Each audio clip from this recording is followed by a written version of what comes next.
Perkenalkan, nama saya Faridatul Hafida dengan NIM 200210402110. Jadi di sini saya akan mereview sebuah novel yang berjudul Hujan Bulan Juni by Sapardi Djoko Damono. Nah, buat teman-teman yang pengen tahu nih isi dari novel, terus karya sastra keberapa, periodisasi keberapa, teman-teman bisa simak ya. Jadi, novel Hujan Bulan Juni by Sapardi Djoko Damono ini termasuk dalam periodisasi angkatan 70.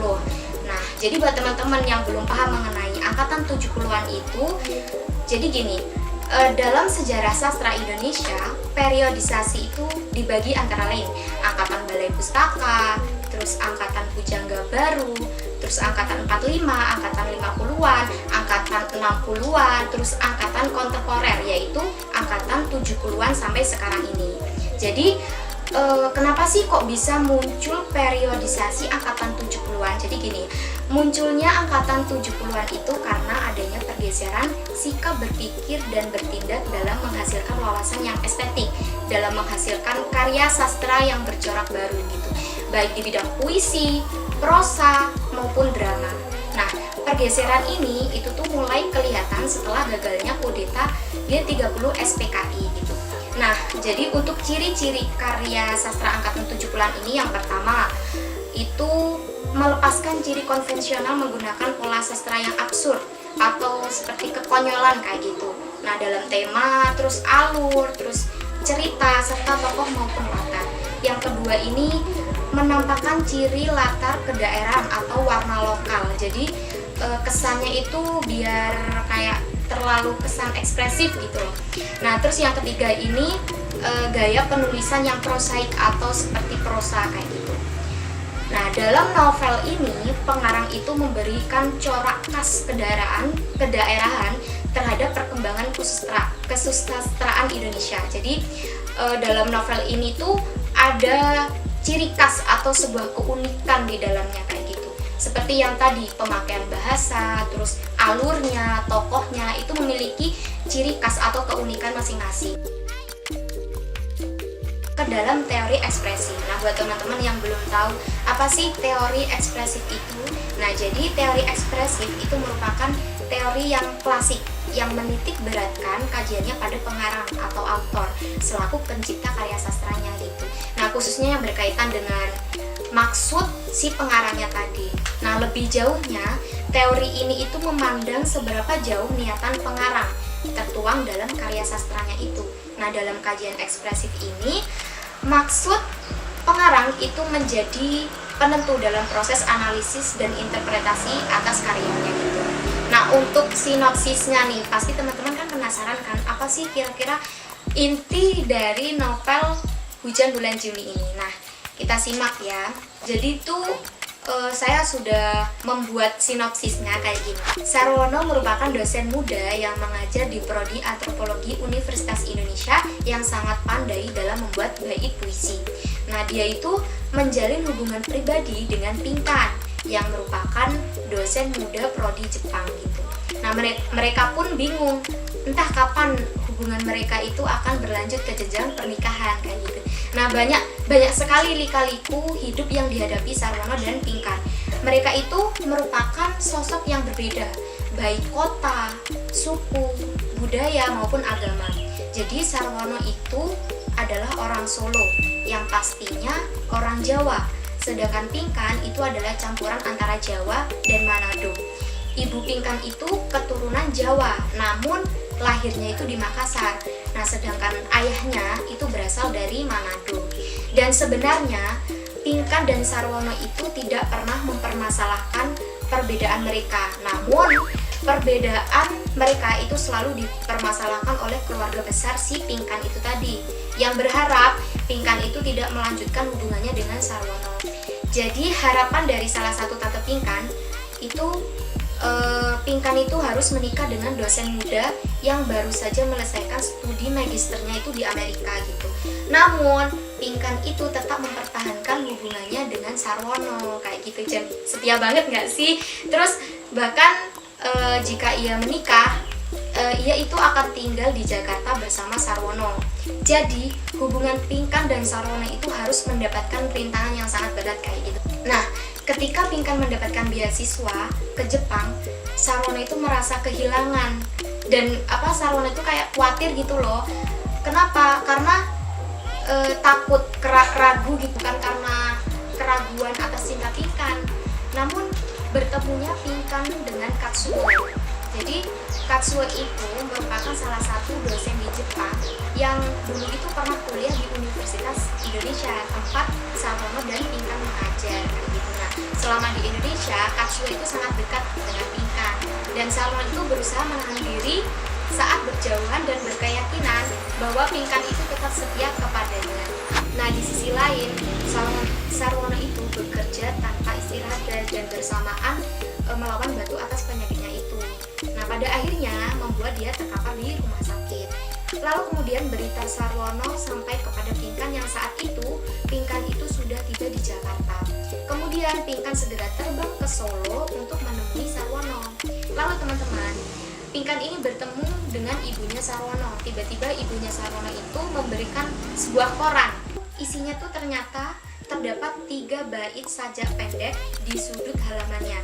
Dan ternyata isinya itu tentang takdir di mana kisah cinta yang mereka alami itu sangat sulit. Nah, jadi teman-teman itu tadi sinopsis dari novel Hujan Bulan Juni. Tapi perlu teman-teman ketahui, ternyata Sapardi Djoko Dawono itu sudah menciptakan sebuah puisi yang berjudul Hujan Bulan Juni itu.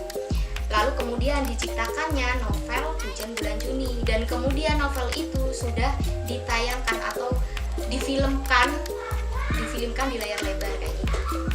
Jadi seperti itu teman-teman. Nah, selanjutnya kan kita sudah tahu kan isi atau sinopsis dari novel Hujan Bulan Juni tadi.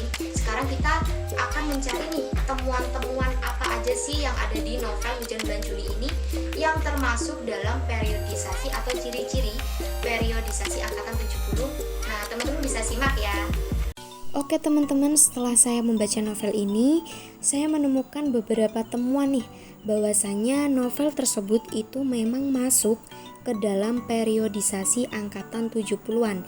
Tadi kan sudah saya jelasin nih, ciri-ciri karya sastra angkatan 70-an itu kayak apa sih gitu. Aku jelasin lagi ya. Yang pertama itu melepaskan ciri konvensional menggunakan pola sastra absurd dalam tema dan alur cerita serta tokoh maupun latar. Jadi teman-teman, absurd itu sebuah kekonyolan. Artinya dalam alur cerita atau tokoh maupun latar sendiri itu ada unsur kekonyolannya atau memiliki keunikannya masing-masing. Lalu yang kedua, menampakkan ciri latar kedaerahan atau warna lokal untuk memberi kesan ekspresif.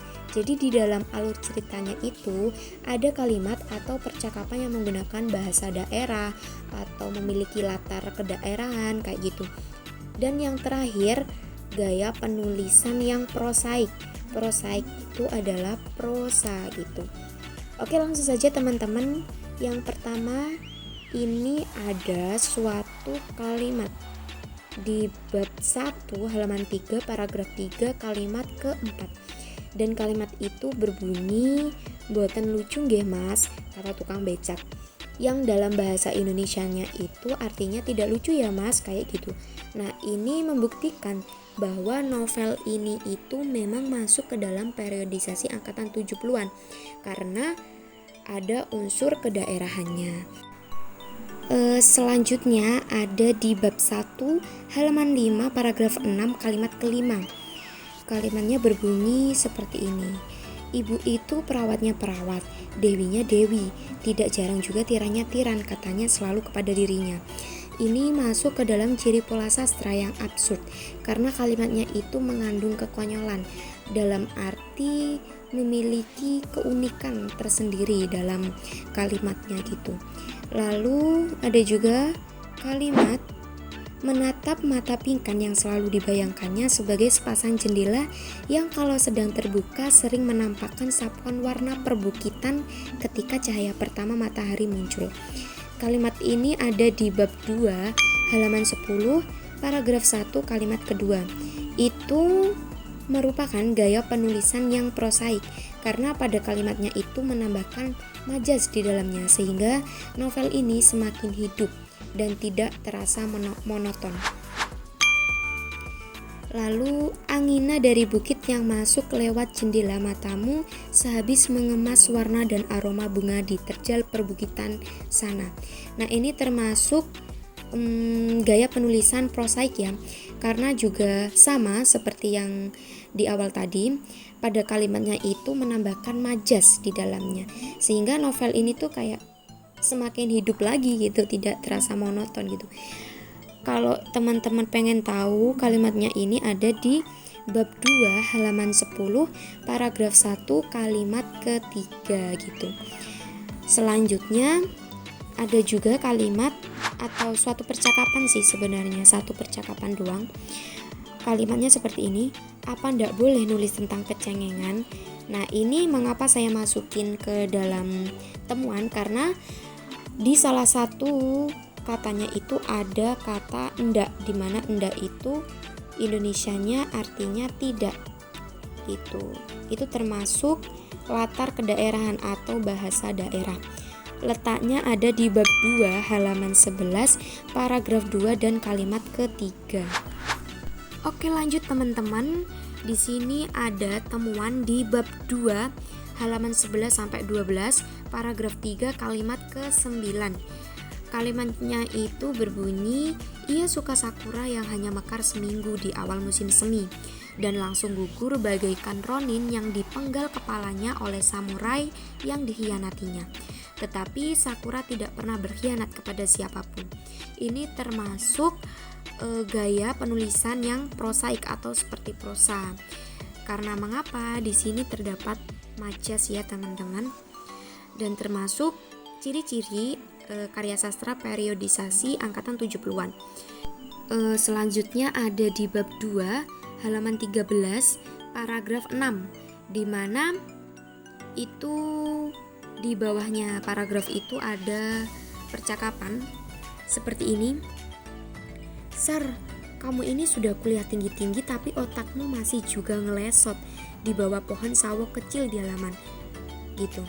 Nah, di mana ada kata yaitu ngelesot.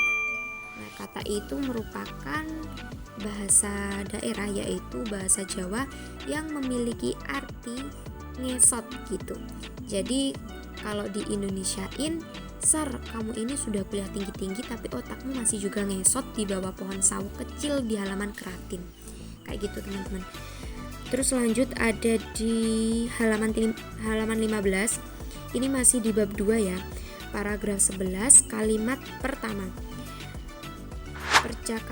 Bukan percakapan tapi kalimatnya itu berbunyi, dulu ya dulu Juni tidak bisa dipisahkan dari bediding. Perlu teman-teman ketahui, bediding itu kan kayak asing ya bagi teman-teman. Ternyata bediding itu merupakan bahasa daerah, yaitu bahasa Jawa yang memiliki arti tempat tidur gitu. Oke teman-teman, selanjutnya ini ada kalimat di bab 2 halaman 16 paragraf 12 kalimat pertama. Kalimatnya itu berbunyi, sepasang lelaki yang nyengkingkring itu sekolahnya sama, sahabatnya juga sama, yakni Towarsi Manado. Nah, ini ada kata yaitu nyengkingkring. Nah, kata nyengkingkring itu adalah bahasa daerah, yaitu bahasa Jawa gitu teman-teman. Nah, selanjutnya ada juga kalimat seperti ini. Moga-moga si Semprul cantik itu tahu bahwa aku mengharapkannya datang, katanya dalam hati.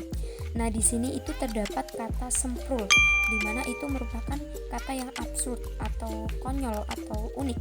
Tapi selain absurd, itu juga merupakan bahasa daerah ya teman-teman, yaitu bahasa Jawa. Nah, kalimatnya itu ada di halaman 17, tetap bab 2, paragraf 13 dan kalimat terakhir. Lanjut ya teman-teman, ada di bab 2, halaman 19, paragraf 19, kalimat kedua. Kalimatnya berbunyi seperti ini. Lah, itu kan kerajaan kaum Pidak Peradakan. Nah, di sini ada kaum Pidak Peradakan. Nah, Pidak Peradakan itu adalah kelas rendah. Jadi lah itu kan Nah, itu kan kerajaan kaum kelas rendah kayak gitu, teman-teman. Dan itu merupakan latar kedaerahan atau bahasa daerah, yaitu bahasa Jawa. Selanjutnya ada di halaman 20, paragraf 21 kalimat ke-5. Kalimatnya berbunyi seperti, kalau memang pengung, kalau mikir gituan. Nah, arti dari pengung itu bodoh ternyata, teman-teman. Jadi pengung itu merupakan bahasa Jawa juga. Selanjutnya ada di halaman 21 nih, paragraf 23, kalimat ke-6. Kalimatnya berbunyi, ini ayang, ini ikang, ini babi, ini tikus. Nah, itu merupakan absurd, menggunakan kalimat yang absurd atau bersifat absurd, kekonyolan, kayak lucu aja gitu guys, unik gitu loh. Kenapa kok bisa dikasih kayak ini ayang, ini ikan, ini babi, ini tikus kayak gitu kan, biar mungkin pembacanya itu tidak bosan kayak gitu. Lalu ada di halaman 33 sampai 35, dan hampir semua percakapan yang ada unsur daerahnya itu lalu bersifat absurd juga, teman-teman. Nanti teman-teman bisa membacanya ya. Selanjutnya saya menemukan nih teman-teman di halaman 33 sampai 35, dan isinya itu hampir semuanya itu percakapan yang ada unsur daerahnya atau menggunakan bahasa Jawa, dan isinya itu juga bersifat absurd gitu. Nanti teman-teman bisa skip dulu dan baca ini ya, bacaannya ini. Ada juga di halaman 35 sampai 36, paragraf 54 kalimat ke-3. Berbunyi seperti, Pingkan mencium rambut Sarwono dan laki-laki modal mulai merasa cabut ke langit ketujuh untuk merapatkan tubuhnya. Nah, ini merupakan gaya penulisan yang prosaik karena dia memiliki majas gitu. Selanjutnya ada di halaman 36 juga, paragraf 55 kalimat ke-3. Seperti ini, apa dosa dan salahku maka telah mencintai laki-laki Jawa yang sering zadul mikirnya. Ini ada kata zadul. Kata zadul ini merupakan bersifat absurd ya, kayak konyol banget, zadul gitu. Kenapa nggak jadul gitu aja sih? Gitu kan teman-teman. Lalu ada juga di halaman 39 sampai 43, itu semuanya percakapan dan ada unsur daerahnya juga. Nanti teman-teman bisa skip dulu untuk membacanya ya, biar kalian tahu di situ ada unsur kedaerahannya dan juga bersifat absurd gitu. Oke, lanjut. Ada juga kalimat bahwa kasih sayang beriman pada senyap. Itu ada di halaman 45, paragraf 60 kalimat ke-1. Tetap bab 2 ya teman-teman. Jadi ini merupakan gaya penulisan yang prosaik. Karena mengapa? Di sini juga memiliki majas dan kayak terkesan indah aja gitu dibaca. Lalu teman-teman ada juga di halaman 93 sampai 94 itu terdapat sajak klasik. Nah, teman-teman bisa baca dulu, bisa merenungkan dulu gitu. Apa sih sebenarnya sajak klasik gitu. Selanjutnya kata Sontoloyo teman-teman. Nah, ini ada di halaman 103, paragraf 160 kalimat ke-1. Nah, ini mengapa aku taruh juga, karena Sontoloyo itu kayak unik banget gitu. Selain bersifat absurd, Sontoloyo ini merupakan bahasa daerah, yaitu bahasa Jawa juga, dimana itu seperti kayak bentuk ejekan gitu teman-teman. Selanjutnya ada juga sompret. Kata sompret, gini kalimatnya, ketinggalan di hotel, sompret kayak gitu. Kayak itu merupakan bahasa daerah, yaitu bahasa Jawa juga, dimana dalam artian Indonesianya itu kayak sial kayak gitu, kayak bukti penyesalan gitu. Dan itu ada di bab 3 halaman 119 paragraf keempat kalimat ke-3. Selanjutnya ada di halaman 121 paragraf 8 kalimat ke-1. Nah, ini berbunyi seperti, dan Pingkan benar-benar mabok menyaksikan sakura. Nah, ada kata mabok dalam kalimat ini. Nah, ini merupakan suatu keabsurdan ya. karena dalam sisi lain itu memang benar-benar kayak menggunakan bahasa sehari-hari gitu. Jadi memiliki keunikan dalam novel ini, sehingga pembaca atau saya sendiri juga merasa kayak tidak bosan untuk membacanya gitu. Lalu selanjutnya ada di halaman 124 paragraf 16 kalimat ke-1. Berbunyi, Jakarta itu cinta yang tak hapus oleh hujan, tak lekang oleh panas.